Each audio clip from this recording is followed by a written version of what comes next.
I can't believe I'm old enough to remember when $6 was the expensive ticket. Welcome everybody, this is the Film Glutton, and this is Movie Theater Spotlight featuring my AMC Classic River Village 6 viewing of Life Itself. Also in this episode, a Concessions Confessions Corner featuring popcorn? Oh, that's original. This theater is part of the AMC Classic line. Basically, they're discount theaters. If I wasn't an A-lister, my ticket would have cost $6.99. To put this in perspective, it's half the price of the Regal in nearby Oceanside, and a little more than half the price of the nearest non-classic AMC. These theaters aren't known for any trademark quality like Dolby AMC Prime or AMC Dine-In. Instead, it's all about the low price point. So, I had one question. Are the sacrifices of quality worth the discount? Let's start with the Concessions Confessions Corner, since this is the first thing you encounter when you enter the theater. Why did I want to discuss popcorn? Because it's the perfect baseline or control for comparison. In this area, the theater excels. The popcorn was good as any other AMC I've been to, and, especially considering the theater was barren, it was remarkably fresh. I was easily able to get my numerous sides of jalapenos, and those kernels were salted just right. In general, I was impressed with their overall concessions. While their menu was limited, they had plenty of candy, hot dogs, and even their AMC specialty pizzas. Despite the slightly creepy and gloomy ambiance due to the overabundance of red light in the lobby, concessions helped this theater start off with a bang. Seriously, the flooding of slightly amberish red light made me think, Halloween theme song or House of Horrors? Now, off to the auditorium. Wait, look at that immaculate wall. Whatever, the dingy walls fit the haunted theme and is probably from when they tried to clean up the blood from Michael Myers' last murder fest there. When I said this theater was barren, I wasn't exaggerating. The theater was empty, which was good. Why? I'll get to that. Now we enter into a bit of a second act twist with auditorium quality. Two big sacrifices here: screen size and sound system. Sure, auditorium sizes do vary, but for an AMC, that screen is tiny. And with only half dozen speakers, I've experienced better sound quality while window shopping at Best Buy. I mean that literally, guys. Like that one time I watched the first 10 minutes of Dark Knight Rises on a loop. Sure, they were promoting Dolby Atmos, but it was in the middle of their store. Heck, even the plasma TV competed with the screen. AMC Classic? Best Buy. AMC Classic? Best Buy.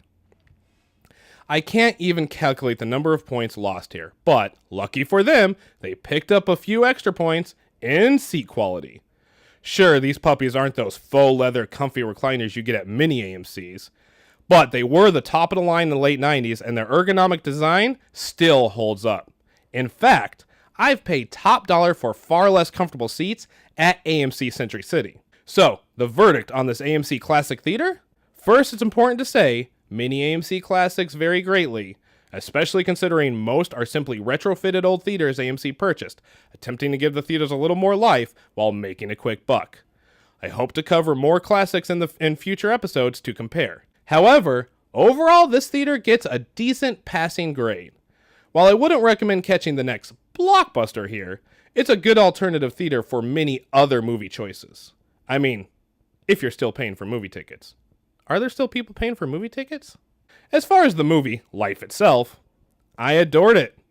I gave it my highest grade possible. My full review is online on thefilmglutton.com.